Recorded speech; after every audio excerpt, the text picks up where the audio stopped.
Welcome to the Bright Ideas Podcast, where we share bold insights and real stories for people leaders building cultures and companies that scale. I'm your host, Desiree B, Sharpe, keynote speaker and founder of Savix, the AI-powered subscription management platform giving small businesses the visibility and leverage they need to control rising software costs. If you want to streamline your tools and safeguard your margins, you can always join the waitlist at savix.ai. Today, I'm joined by a very special guest, Phnewfula Frederiksen, founder of Happy Mango, Atlanta's beloved eco-friendly baby boutique and a decade-strong cornerstone for conscious parents. Her story is a masterclass in resilience, resourcefulness, and leading with purpose, the real human side of entrepreneurship we champion right here on Bright Ideas. In this conversation, we'll explore what it takes to build a business from the ground up, stay rooted through seasons of uncertainty, and trust your voice and your vision even when the path shifts beneath your feet.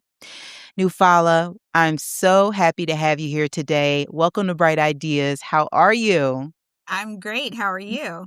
I'm doing well. I'm so excited to dive in and share all the goodness of your founder journey and this brilliant business you've built. First, I want to kick off the conversation. So when we first met and I saw your name, I immediately asked what the origin of your name was and obviously the correct pronunciation, but you told me that your name means new life, which I love because it feels so aligned with the theme of reinvention in your entrepreneurial journey. So with that, I would love for you to tell me a little bit more about your business, Happy Mango. How did you get started? I started the business, 16 years ago. Right after I had my first kid, my son. I lived in LA. I've been quite eco-conscious, maybe since college, and then I just got progressively greener and greener. So when I had my son, that's generally when a lot of eco-consciousness kicks in for parents because you realize how important it is for this tiny little being whose body soaks up whatever you put on it, who's growing in anything you put in it, also has to come out of the child. So you become extremely conscious. And living in LA, it would seem as though that kind of life would be very uh, easy to be in with a child, and it wasn't.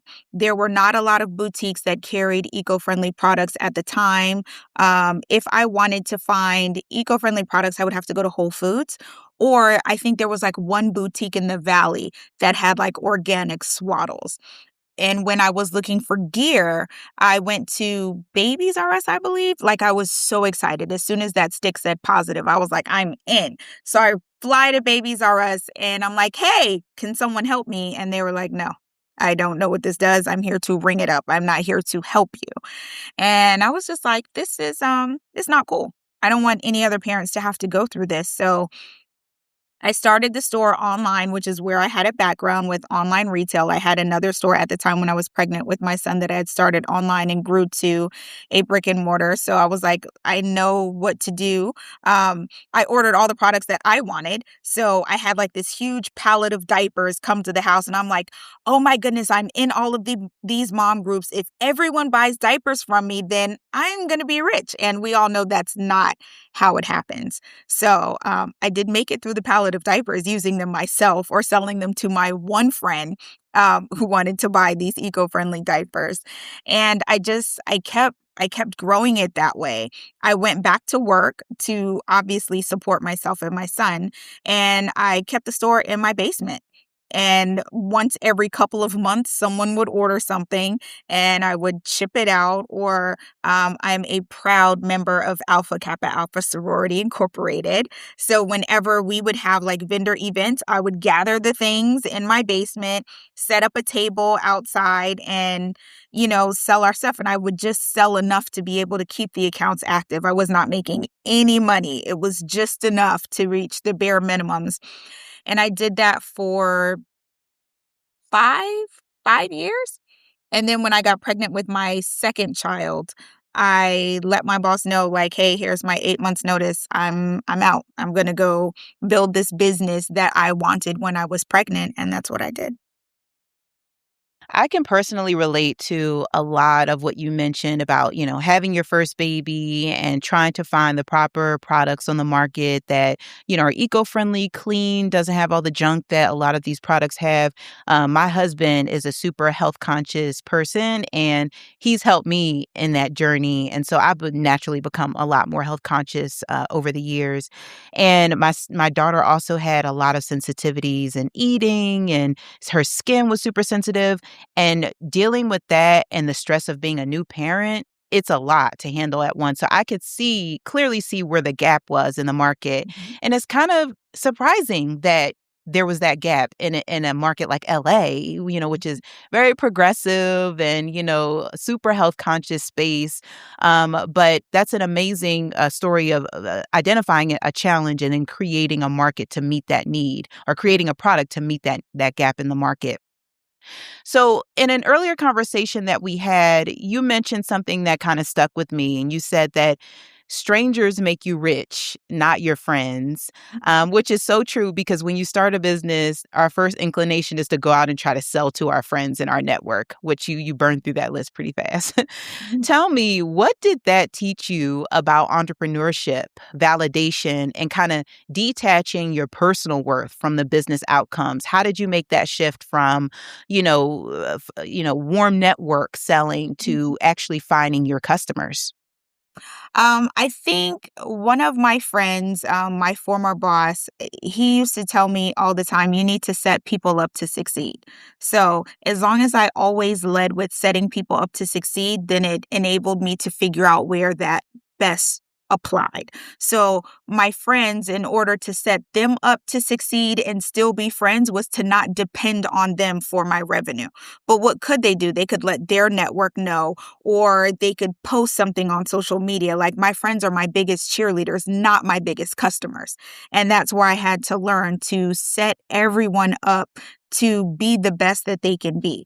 And initially, we always think, let's sell to our friends, but the majority of my friends are not my customers. At the time, I don't even think I was the first of my core friend group to actually have a child. So they're not buying any of that. There are only so many baby shower gifts that they can buy. So once you get that in your head and understand these are not your customers, they're your friends and your family, then you get to go find the real audience. But as long as you're focused on your friend group or your community buying from you when there's not a need, that's another thing. If there was a need, then it would be completely different. If I had opened, an equivalent Home Depot in my very construction driven town, then I could expect my friends who are going to Home Depot that are buying the exact same lumber wood from Home Depot, I could expect them to buy it from me. That's the need that I have, or the need that is there that you can get from me the same thing.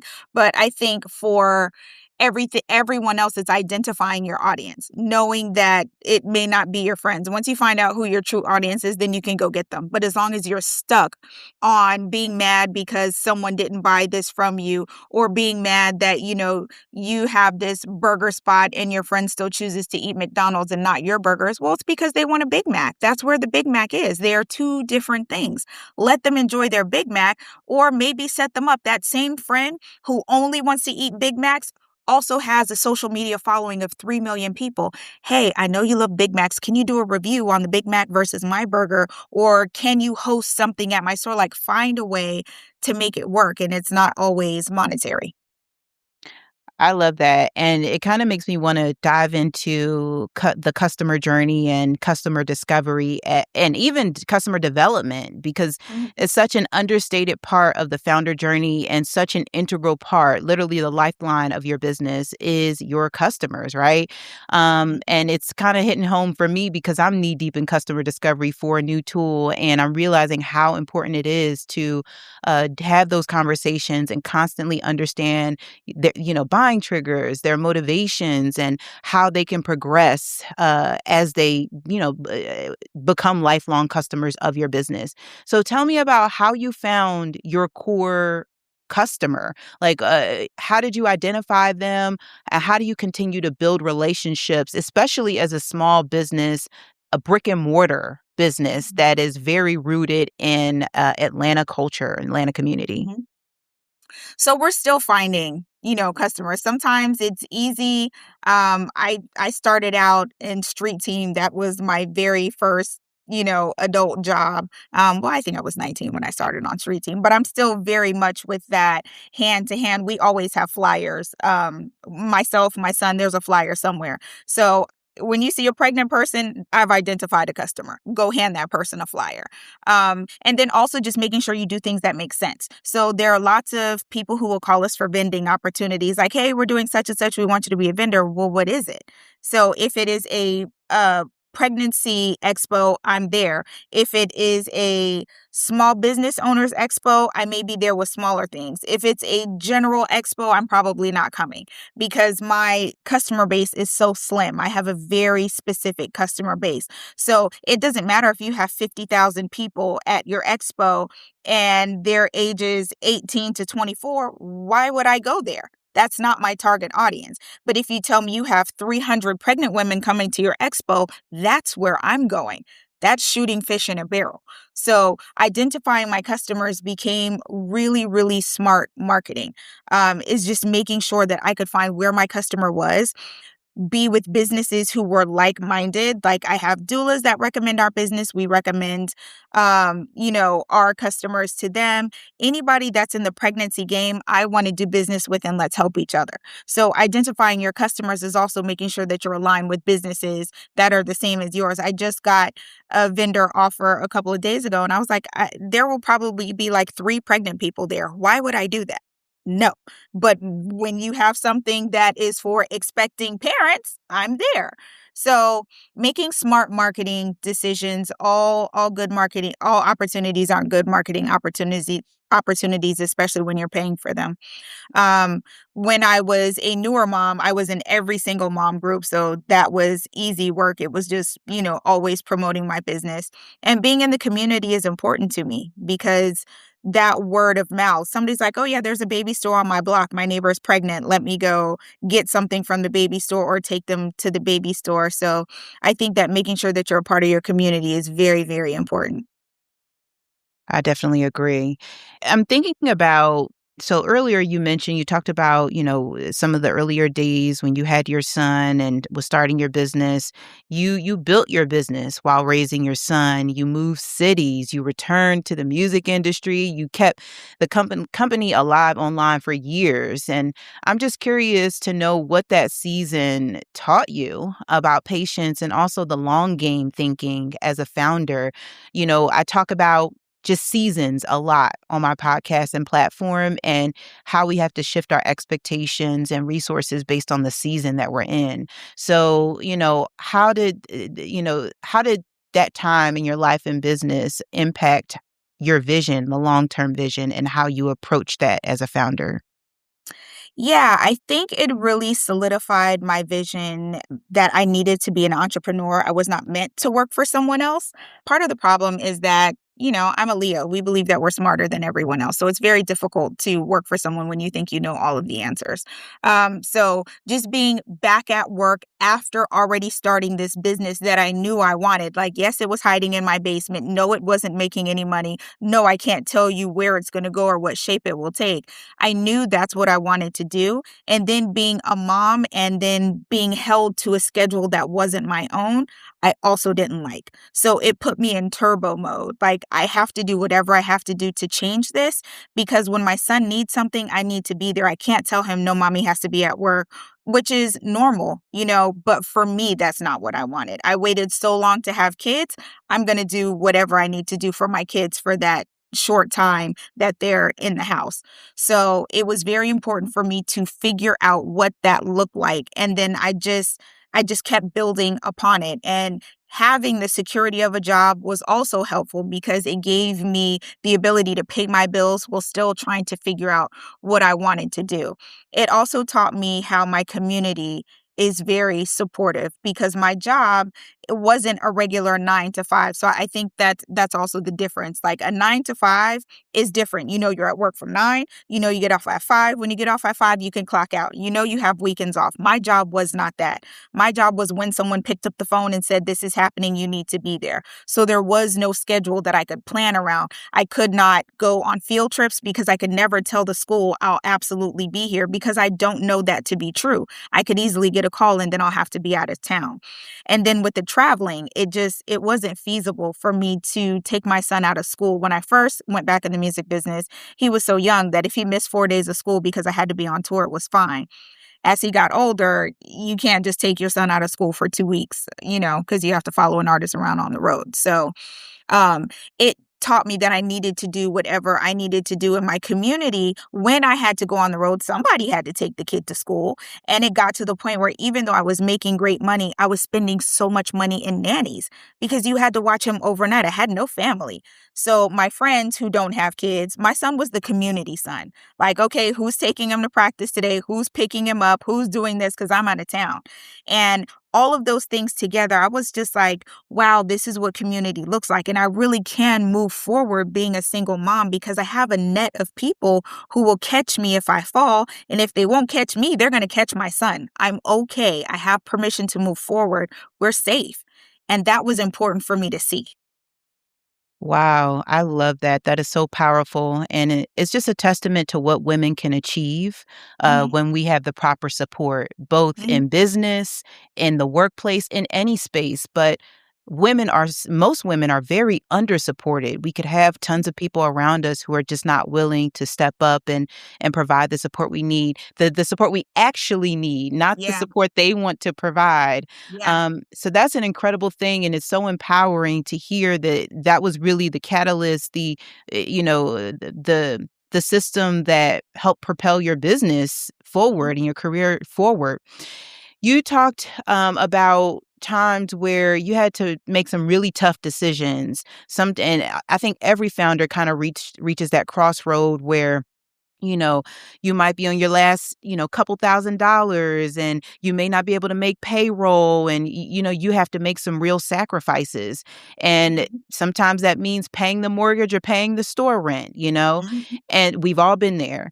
yeah. I want to talk about what risk means to you. Like, how do you take calculated strategic risks? And talk about some of the risks that you took for Happy Mango and the payoff of those Mhm. risks. So everything was really a risk. It is one big risk, especially after you have children. Everything is a risk once you take away the security of a paycheck every 2 weeks. And I do also understand that even the security of a paycheck every 2 weeks is not secure whenever someone decides that you no longer have a job. So when I moved back home, I knew once I started my business, I needed to be home. So I moved back to Atlanta. I knew I wanted to buy a house to put down roots for myself and my children. So I bought my house before I quit my job because then I had a paycheck and they could verify that I had an income. But once I started paying my mortgage, I had no job. So I had saved up money. I took my son out of private school and saved the tuition to save money for my business. And so when I moved back to Atlanta, I had a nice nest egg of money. And we think it's nice. And this is my first time as a homeowner, too. So not realizing that when something happens, I can't call the landlord and it's 5,000 here, it's 2,000, it's a brand new home. So I'm like, oh, we need a bed, we need curtains, and now I have 2 kids.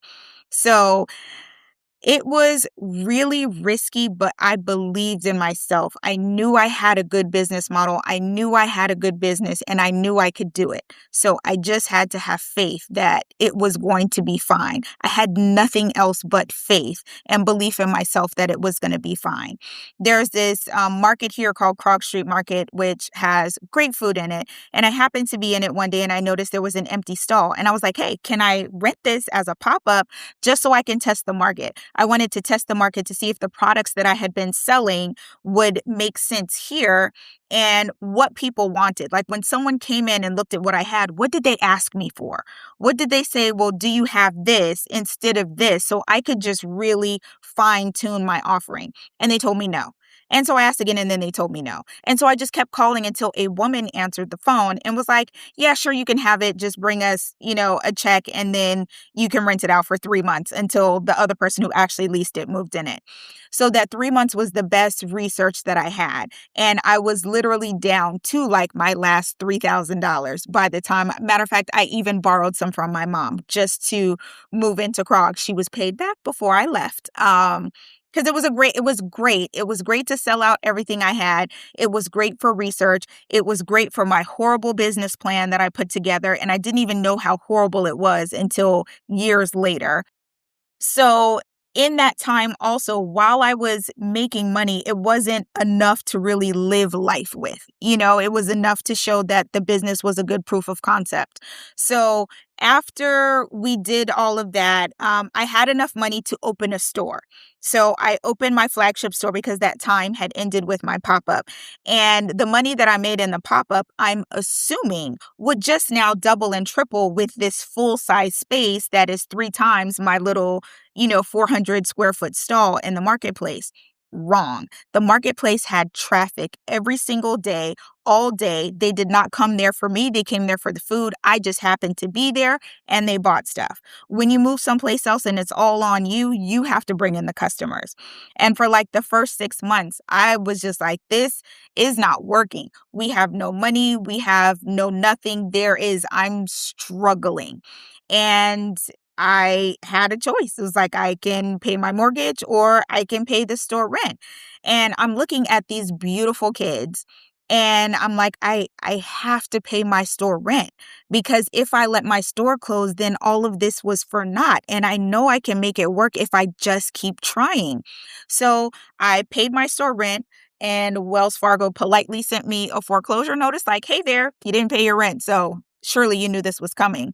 And I just prayed about it. I was like, I know I haven't come this far for no reason. This is not the end. And customer service people are so important. This very nice person on the phone at Wells Fargo was like, hey, have you tried calling this place to get help with your mortgage? And I did. They paid all my back mortgage home out of foreclosure, and it gave me enough cushion to actually get the business rolling where I could pay all of the bills for the store and myself. And I was just like, every time something like this happens, there's always one thing or one person who's like, hey, did you try this? And then it just works. And it's like, you can't look at those coincidences in your low times and say, oh, that was just random. It wasn't random. That was another train track being put down for you to keep moving forward. You have to just recognize it as such. When you're in your low moments, sometimes it's hard to look down that track and see that people are laying road for you to keep going. People you don't know, people you do know. You have to just trust to move forward. So, I mean, it's still a risk now. We have completely revamped our business model, but it's working. So life is a big risk. Wow. Oh my goodness. So much to unpack there. Ah, I feel like your entire answer that you just shared is like my life right now, and Mhm. building a whole new company. This is my second company, and I'm no stranger to risk. I'm actually energized by it. I'm a builder by nature. If you're an entrepreneur, then you don't really thrive in comfortable settings. You like the ability to create impact and to create things that make a difference in people's lives. Mhm. And as you were talking about those moments where all you had to cling to was your faith, and it would just be these random things that come up. Somebody would make a connection or share a link, or you would find that one customer that just turned everything around. I also don't believe those were coincidences. I No. believe that's the Lord stepping in and ordering your footsteps and making a way because you were obedient. You are walking in Mhm. purpose.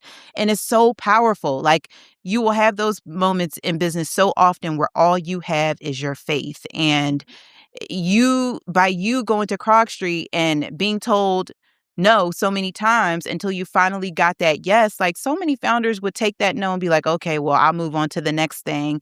And you were persistent. And honestly, sometimes sometimes the most talented people aren't really the most successful ones. It's the people who are the most persistent Yeah. and Tell myself that consistent. all the time. Yeah. Yeah, you could agree. Yeah. I mean, your story is a testament to that for sure. I appreciate you sharing that.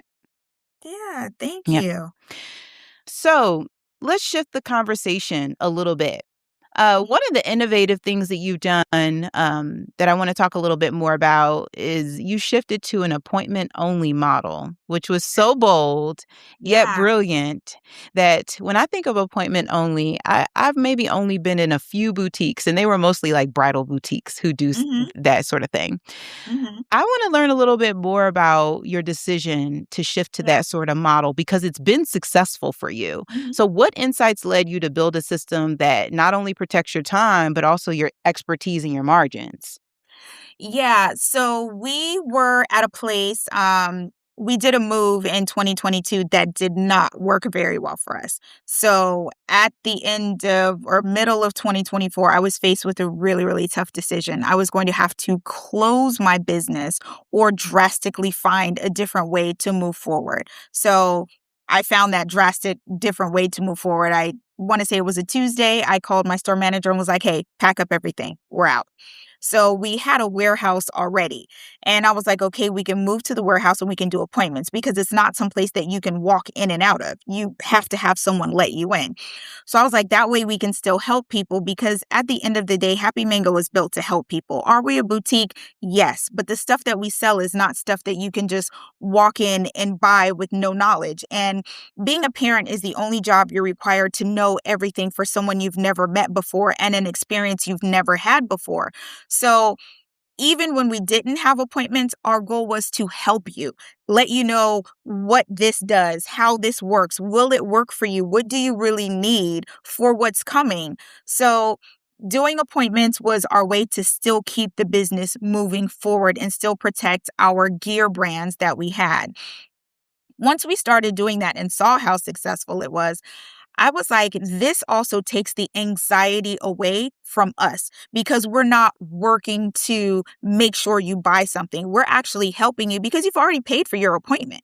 So, worst case scenario, you've paid for the time. When you come in, you are getting expertise. You're not getting us to push anything, a certain brand that we need to make a sale. We still want you to buy it, obviously, but it's a different type of approach to your appointment. You know, you are no longer, I have to close this sale immediately. I'm not pushing you to buy something right now. You have paid for this time period and you get it back. Once you buy your gear, you get the appointment fee back. So if you buy from us, which obviously again is the end goal, then you've not paid anything more than what you would have paid if you would have bought it someplace else. So it really helped us focus and take away the anxiety of, am I sitting here helping this person for an hour so that they can go buy it at a different store? Or are they like, we would have people come in the store with their other, shall I call it a big web store registries up and be asking us questions while adding it to a registry for someone to buy someplace else. And I had to escort a customer out once. Like, that is so disrespectful. And I think people don't get it. Like, the reason you can come in here and look and touch and feel all of these things is because I've paid for them. I've paid for these things to be in the store. I've paid for my employees to do training and to go over this stuff for countless hours so that they can present it to you. I've paid for the building that you've come in and you want to just touch it and go buy it someplace else. Why? So just changing the business model made it better for us and it made it better for the customer. Also, because if you come in and you really need help, but 8 other people are also in looking at the same stroller as you, then we can't help you. But if we book by appointment, when you come in, it's all you show. You want to see 8 different strollers? Cool. Let's pull all 8 of them out. Let's open them. Let's close them. Let's put bassinets on them. Let's put car seats on them. Let's figure out what works for you. And it has been we've stopped so many people from making the mistake of having to buy 4 different strollers just because we talked about what it is that you need with your gear and your child that you don't even know all of the things to do with yet. So my best story is we had a flight attendant come in and she wanted one brand of stroller. She wanted a Nuna stroller, which is an amazing stroller. And like right before we get to ring up, she said something about this will be easy for me to carry on flights. I was like, time out. flights? What lots of flights? She was like, oh, I'm a flight attendant. I was like, girl, if you don't put that stroller back and pull out this upper baby stroller that has a travel protection safe bag, that if the airline loses or messes up your stroller for the life that you have it, upper baby will fix it or replace it. She was like, what? I was like, yes, ma'am. This is what you're going to get. She called back and was like, oh my God, thank you so much. And it's like, had there been 7 other people in the store, I wouldn't have been able to tell you that. I would not have been able to help you. So that's why the appointments are there. We really need to figure out what you need help with and how we can support you. Wow, yeah, the baby gear market is so overwhelming. Like, Yeah. I remember when I was making my registry, I used I got kind of a generic list and then used Amazon, and is ridiculous how many different brands and types of one product there is, and you think as a first-time parent that you need a lot more than what you actually do. You need to really invest in high quality gear for the essentials that you must have and Yeah. not just get all these random things. So I can absolutely see the value in that. I'm curious to know, when you switched your business model, how did you go about capturing that new type of customer? Because essentially, this is a different caliber of customer. You're pre-qualifying them as the right type of customer by making them secure a deposit for their appointment Mhm. up front. So how did you have to shift your marketing or your customer acquisition strategy to find this new person? So the thing is, it's actually the same customer. It's not a new customer at all. The Okay. difference is we're now having the serious customer versus the not serious customer. So the customer who has intent to either shop local or really needs the information is coming to us, period, point blank. The one who just wants to walk around and touch and feel things, and I don't know, I'm getting it from my sister, but I haven't seen what it looks like, so I just want to see it in person, or my friend is buying it for me from Amazon and I just need to see it. That customer is not coming here, and that's okay. That is okay, because the customer who needs to come here is going to come. So the strategy was still very much the same. The only thing that we did do when we moved to the new location, like we did move back into brick and mortar again, thank God, and thank everyone who stuck with us and made their appointments in this weird warehouse that has no windows, and they didn't know what they were coming to, but they got the service they needed. So we're grateful for all of those people, and that enabled us to open the store again. So when I opened the storefront, I expanded our offering. I picked up brands that no one else was carrying in Atlanta, so that now we were a one-stop shop. If you wanted to compare any strollers, you have to come here. You can go other places, they may have 1 or 2, but if you're trying to compare 5 different ones, you got to come here. So that's why I expanded the offering. I pared down the ancillary things. Like, we used to go from birth to about age 8. Now we're birth to 2, because we're super serving that gear market. So if you're pregnant, you're not necessarily coming here to buy clothes for a 6-year-old. You're probably in the 0 to 2. If you have an older sibling and you're pregnant with another one, that's our niche, that 0 to 2 market. We don't have to do much more. So it was me reminding myself, this is where we are. This is what we're going to do. Do not go buy all of this stuff. That was helpful. So the customers were the same. It was just their dedication to what they need changed. It's like, because it doesn't cost you anymore. Yes, you had to pay $25 for your deposit, but you get it back. So if you intended on shopping, again, it didn't cost you anything. Now, if you intended on wasting time, then you don't want to come here. And again, that is fine.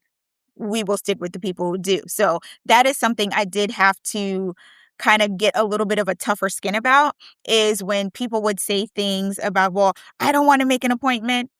I'm so sorry. That is, our business model. And, we're by appointment. The good thing has been, when most people come in, we have appointments. So you already see what's going on. And the majority of people do make appointments because they can see what's happening when they come in, like, oh, we probably really do need all of this help. So Well, clearly it was a good strategy because, you shared that you're booked out most weekends and now you're exploring booking into weekday appointments, which is amazing. So when you think about, you already have a whole decade behind you. When you think about the next decade, I know it's hard to believe, right? It's like you've been head down for so long and now you're like moving into decade 2. What's the vision for, the future of Happy Mango? Where are you going in this next chapter? Hopefully the immediate next chapter will be the airport. I want to be in Hartsfield so bad. I have the store designed. I just that's where we need to go. So that would be great if we could get into the airport. And then we have our subscription business, which I would like to grow. So they're pregnancy subscription boxes. And you sign up wherever you are in your pregnancy and you get a box every month. We're an eco store, so they're reusable boxes. You take all your stuff out, send it back, we refill it and send it back. And every month there's a letter from an expert. So I think our 8-week box is from a birth center director, and she breaks down the differences between a home birth, hospital birth, doula, midwife, birthing center. And I think like our 16-week box has a prenatal yoga instructor in it, and she's telling you the benefits of prenatal yoga along with all the things that you may need or samples of things, full-size product of things that you may need at that particular time. So I definitely want to do more of that. I've done my research, and obviously I think our subscription box is superior. So I'm looking forward to doing more of that. And our Southern Alphabet series, I definitely want that to be everywhere. I do have a dream collab in mind. The Southerner that I am, I feel like I just have to do a collaboration with Lodge Cast Iron Skillets. So fingers crossed. Yes, put it out there, declare it. Yes, I love that. If there's anyone listening to this podcast who can make some connections, this is what it's all about. We love founder to founder connections. Reach out to Phnewfula. We will absolutely put her contact information if you can help out.